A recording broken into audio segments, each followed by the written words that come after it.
Hello guys, welcome to my channel playground. एक लड़की की शादी उसकी बिना मर्जी के एक सीधे साधे लड़के से हो जाती है, जिस लड़के के घर में उसकी माँ के अलावा कोई नहीं था। दहेज में लड़के को बहुत सारा सामान और पैसे भी मिले थे, लेकिन लड़की किसी और लड़के से बेहद प्यार करती थी। अब लड़की की शादी बिना मर्जी के तो हो ही गई थी और अब वह अपने ससुराल आ गई थी। तभी सुहागरात के वक्त लड़का दूध लेकर कमरे में आता है और उस लड़की यानी अपनी पत्नी के पास बैठ जाता है। तभी उसकी पत्नी गुस्से से अपने पति से कहती है, क्या तुम मुझे अकेला छोड़ सकते हो?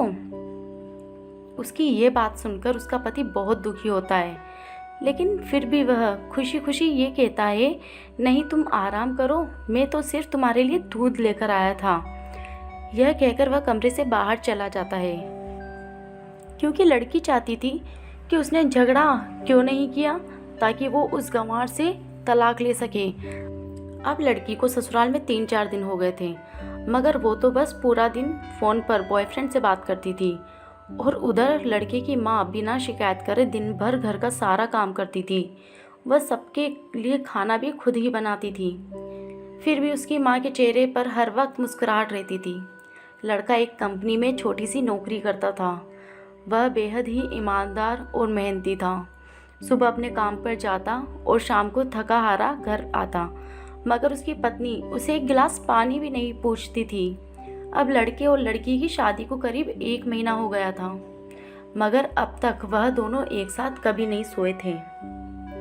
वैसे लड़का बहुत ही शांत स्वभाव का था, इसलिए वह अपनी पत्नी को कुछ भी नहीं कहता था। फिर भी वह अपनी पत्नी को खुद ही खाना डालकर देता था, मगर उसकी पत्नी उसके साथ बैठकर खाना कभी भी नहीं खाती थी। वह अपना खाना अपने कमरे में अलग बैठकर खाती थी। लड़की को दहेज में एक स्कूटी भी मिली थी। लड़का जैसे ही अपने काम पर निकल जाता, उसके आधे घंटे बाद ही लड़की भी अपनी स्कूटी लेकर अपने बॉयफ्रेंड से मिलने चली जाती थी और लड़के के आने से पहले ही वो अपने ससुराल वापस आ जाती थी। एक दिन लड़के की काम से छुट्टी थी और वह घर पर ही था, तो लड़की ने अच्छे भले खाने को भी गंदा कह के अपनी सासू माँ को उल्टा सीधा कहकर खाने को बाहर फेंक देती है। ये सब देखकर लड़के को बहुत गुस्सा आता है और वह गुस्से गुस्से में अपनी पत्नी पर हाथ उठा देता है, मगर उसकी माँ फिर भी अपने बेटे को ही डांटती है। इधर लड़की को झगड़े का एक बहाना ही चाहिए था, जो कि उसे मिल गया था। तभी वो बिना बोले अपनी स्कूटी लेकर अपने बॉयफ्रेंड के पास चली जाती है और अपने बॉयफ्रेंड के पास जाकर कहती है कि अब एक पल भी मुझे उस घर में नहीं रहना। आज उस गंवार ने मुझ पर हाथ उठाकर अच्छा नहीं किया। तभी उसका बॉयफ्रेंड कहता है, अरे तुमसे तो मैं कब से कहता हूँ कि तुम भाग चलो मेरे साथ कहीं दूर, मगर तुम हो कि आजकल पे ही रहती हो। तब लड़की कहती है कि शादी के दिन मैं तुम्हारे पास आई थी तो तुमने ही तो वापस घर लौटाया था मुझे। बॉयफ्रेंड ने कहा, खाली हम दोनों कहाँ तक भागेंगे, तुम ही बोलो। मैंने तुमसे कहा था कि कुछ पैसे और गहने साथ ले लो और तुम हो कि खाली हाथ मेरे पास आ गई थी। आखिर दूर एक नई जगह में ज़िंदगी की शुरुआत करने के लिए पैसे तो चाहिए ना। और हाँ, एक बात और, जब मैं तुम्हारे पास आता हूँ और तुम्हें छूना चाहता हूँ तभी तुम्हारे नखरे हो जाते हैं और बस यही कहती रहती हो कि ये प्यार प्रेम शादी के बाद होगा। तभी लड़की गुस्सा होकर कहती है, हाँ शादी के बाद ही अच्छा होता है ये सब, मैं तुम्हारी ही तो हूँ। मैं आज भी एक कुंवारी लड़की हूँ और शादी करके भी आज तक उस गंवार के साथ एक रात भी नहीं सोई मैं, क्योंकि मैंने तुमसे ही प्यार किया है और अब मैं चाहती हूँ कि तुम मुझसे शादी करके मेरी मांग में अपने नाम के सिंदूर भर दो। फिर मैं पूरी तरह तुम्हारी हो जाऊंगी और फिर तुम मुझे अपनी मर्जी से दिन रात प्यार कर सकते हो। तब उसका बॉयफ्रेंड कहता है, तो ठीक है, मैं तुमसे शादी कर लूँगा, मगर तुम कम से कम 5 लाख रुपयों का कल शाम तक इंतज़ाम कर लेना। मैं तुम्हें एक होटल का पता दे रहा हूँ, तुम उस होटल में रात को 10 बजे तक पहुँच जाना।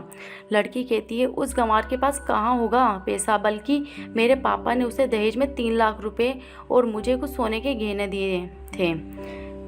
गहने तो मेरे पास हैं, मगर सारे पैसे उस गंवार की अलमारी में लॉक कर रखे हैं। मगर मैं जैसे तैसे अलमारी की चाबी लेकर सारे पैसे निकाल कर तुम्हारे पास हमेशा हमेशा के लिए आ जाऊंगी। यह कहकर वह लड़की अपने ससुराल पहुंचती है। लड़की ससुराल पहुंचकर अपने पति और सास से लड़ाई करती है और उन पर खूब चिल्लाती है, मगर अफसोस वो अकेली ही चिल्लाती रहती है। उसका पति और उसकी सास बिल्कुल शांत रहते हैं। तभी लड़की अपने कमरे में चली जाती है और अचानक उसके बॉयफ्रेंड का लड़की के फ़ोन पर मैसेज आता है कि कब आ रही हो पैसे लेकर। लड़की मैसेज का जवाब देती है, सब्र करो, मैं वक्त पर आ जाऊंगी। तब उसका पति दरवाज़ा खटखटाता है और अपनी पत्नी से कहता है कि खाना खा लो। तभी पत्नी कहती है, मैं खाना तभी खाऊंगी, पहले मुझे अलमारी की चाबी दे दो। पति दरवाजे के नीचे से चाबी देकर कहता है, यह लो, अपना काम करके खाना खा लेना, क्योंकि अभी तक मैंने और मेरी माँ ने भी खाना नहीं खाया। माँ ने कहा है हम आज साथ बैठकर ही खाना खाएंगे। लड़की कहती है, माँ और तुम खाना खा लो, मैं बाहर से खाना खाकर आई हूँ। यह सुनकर लड़का चला जाता है। तभी लड़की जल्दी से चाबी उठाकर अलमारी खोलती है। अलमारी खोलकर वह उसमें क्या देखती है कि उसमें दहेज के पूरे पैसे 3 लाख और सारे गहने तो रखे ही थे, बल्कि उसमें एक डायरी भी रखी हुई थी। वो उसे खोलकर पढ़ती है तो उसमें लिखा था, प्रिय पत्नी, मुझे और तुम्हारे पिताजी को पता है कि तुम किसी और लड़के से बेहद प्यार करती हो, मगर तुम्हारे पिताजी ने पता लगाया है कि तुम जिससे प्यार करती हो उसकी पहले भी एक बार शादी हो चुकी है और वह लड़का बहुत सी लड़कियों को धोखा भी दे चुका है। पर आपके पिताजी आपको उस लड़के के बारे में कुछ भी नहीं बता सकते, क्योंकि उन्हें पता है कि ये जो इश्क का नशा है वह हमेशा अपनों को गैर और गैरों को अपना बना देता है। इसलिए तुम्हारे पिताजी ने मेरे आगे हाथ जोड़कर ये कहा कि मेरी बेटी का हमेशा ख्याल रखना। एक बाप के मुंह से एक बेटी की कहानी सुनकर मेरी भी आंखों में आंसू आ गए और मुझे यकीन हो गया था कि एक अच्छा पति होने का सम्मान मुझे मिले ना मिले, मगर एक दामाद होने की इज्जत में हमेशा पा सकता हूँ। और मुझे दहेज में मिले सारे पैसे और सोने के गहने मैंने तुम्हारी अलमारी में रख दिए हैं, क्योंकि दहेज के नाम से मुझे नफ़रत हो चुकी थी। इस दहेज के ही कारण मैंने अपनी बहन और पिता को खोया था, और मेरे पिता की अंतिम शब्द भी यही थे कि किसी बेटी के बाप से कभी 1 रुपया भी दहेज ना लेना। और उस डायरी में यह भी लिखा था कि तुम मुझसे आज़ाद हो और तुम कहीं भी जा सकती हो। डायरी के बीच के पन्नों में तलाक के पेपर रखे हैं, जहां मैंने पहले ही अपने साइन कर दिए हैं। जब तुम्हें लगे कि अब इस गंवार के साथ रहना नहीं है, तब तुम इस तलाक के पेपर पर साइन करके अपने सारे पैसे और जेवर लेकर जा सकती हो। लड़की डायरी पढ़कर हैरान थी और परेशान भी थी। ना चाहते हुए भी उसके गंवार पति के शब्दों ने उसके दिल को छू लिया था। अब वो न चाहते हुए भी गंवार पति के अनदेखे प्यार को वह महसूस करने लगी थी। वह फूट फूट कर रोने लगी।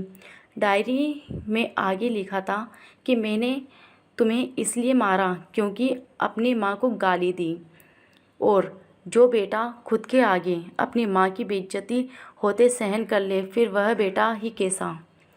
इसलिए मुझे माफ़ कर देना, क्योंकि मेरी माँ के लिए माँ का दर्जा सबसे बड़ा है, और आपको मैं दुल्हन बनाकर अपना हमसफ़र बनाने लाया हूँ, आपसे ज़बरदस्ती करने नहीं। आपको मुझसे प्यार हो ना हो, लेकिन मैं अंत तक सिर्फ आपसे ही प्रेम करता रहूँगा। अब फैसला तुम्हारे हाथों में है। अब लड़की दुल्हन बन चुकी थी और उसकी आंखों में आंसू बह रहे थे। अचानक लड़की के बॉयफ्रेंड का फ़ोन आता है। तभी गुस्से में लड़की अपने फ़ोन को स्विच ऑफ करके फ़ोन का सिम कार्ड तोड़ देती है। अब उसे समझ आ गया था कि जिससे वह बेहद प्यार करती थी, उसे तो सिर्फ पैसों से ही प्यार था, और सच्चा प्यार करने वाला तो मेरा पति ही था, जिसने सिर्फ मेरे पापा की इज्जत रखने के लिए ही उससे शादी कर ली, और उसे मेरा एक बॉयफ्रेंड है पता होने के बाद भी मुझसे इतना प्यार किया। मैं अपने पति का प्यार क्यों नहीं समझ पाई। यह सब सोचकर वह रोती रही। फिर उसने रोते हुए अलमारी का सारा सामान जैसा था वैसे ही रखकर न जाने कब सो गई। अगले दिन उसकी पत्नी सुबह देर से जागी। तब उसका पति ऑफिस जा चुका था। तभी पहले नहा धोकर उसने साड़ी पहनी, फिर लंबा सा अपनी मांग में सिंदूर लगाया। पहले एक बिंदी जैसी साइड पर सिंदूर लगाती थी ताकि कोई लड़का ध्यान ना दे और किसी को ये पता ना चल जाए कि वह एक शादीशुदा है। मगर आज तो 10 किलोमीटर से भी दिखाई दे ऐसी लंबी और गाढ़ी सिंदूर लगाई थी। फिर उसने अपना मंगलसूत्र पहना और किचन में जाकर सासू माँ को ज़बरदस्ती कमरे में आराम करने देती है और ख़ुद अकेली सबको खाना बनाती है। पहले सासू माँ को खाना खिलाती है और फिर अपने पति को फ़ोन करके ऑफिस का पता पूछती है। उसका पति उसको ऑफिस का पता देते हुए सोचता है कि कहीं उसकी पत्नी ने तलाक देने का फ़ैसला तो नहीं कर लिया, मगर उसे कहाँ पता था कि वो अब सुधर गई है और उसे ही अपना पति मान चुकी है। इतने में ही उसकी पत्नी स्कूटी लेकर उसके ऑफिस खाना लेकर पहुंच जाती है। पत्नी को देखकर पति हैरान हो जाता है। तभी वह अपनी पत्नी से पूछता है, सब ठीक है ना? माँ ने तुमसे कुछ कह तो नहीं दिया? उसका पति सवाल पर सवाल पूछे जा रहा था। तभी अचानक पत्नी सबके सामने अपने पति के सीने से लिपट जाती है और उससे कहती है कि अब सब ठीक है, मगर मुझे तुमसे कुछ कहना है। पति कहता है, हाँ कहो। तब पत्नी सबके सामने कहती है, आई लव यू मेरे प्यारे पति, I love you for ever. यह सुनकर ऑफिस के सभी लोग हैरान होकर खड़े रह जाते हैं और ज़ोर ज़ोर से तालियां बजाने लगते हैं। तब पत्नी सबके सामने अपने पति का हाथ पकड़े कहती है कि अब 1 महीने तक मेरे पतिदेव ऑफिस में दिखाई नहीं देंगे। ऑफिस के सभी लोग पूछते हैं क्यों? तब लड़के की पत्नी कहती है, क्योंकि हम दोनों लंबी छुट्टी पर जा रहे हैं। पति पत्नी से कहता है, तुम्हें क्या हो गया है? तभी पत्नी पति से कहती है, मुझे तुमसे सच्चा प्यार हो गया। ये कहकर वह उसके सीने से दोबारा लिपट जाती है, जहाँ से वो अपने गंवार पति से कभी भी जुदा ना हो पाए। तभी उसका पति भी बहुत खुश हो जाता है और फिर वो दोनों अपने घर चले जाते हैं और खुशी खुशी अपना जीवन बिताते हैं और हमेशा खुश रहते हैं। तो दोस्तों, प्यार हमेशा उससे करना चाहिए जो आपसे प्यार करता हो और साथ ही आपकी और आपके परिवार की इज्जत भी करता हो। पैसों से प्यार करने वाला इंसान कभी आपसे प्यार नहीं कर सकता दोस्तों। Thanks for watching this video on playground. आपको हमारी कहानी कैसी लगी कमेंट करके हमें ज़रूर बताएं और हमारे चैनल को सब्सक्राइब ज़रूर करें।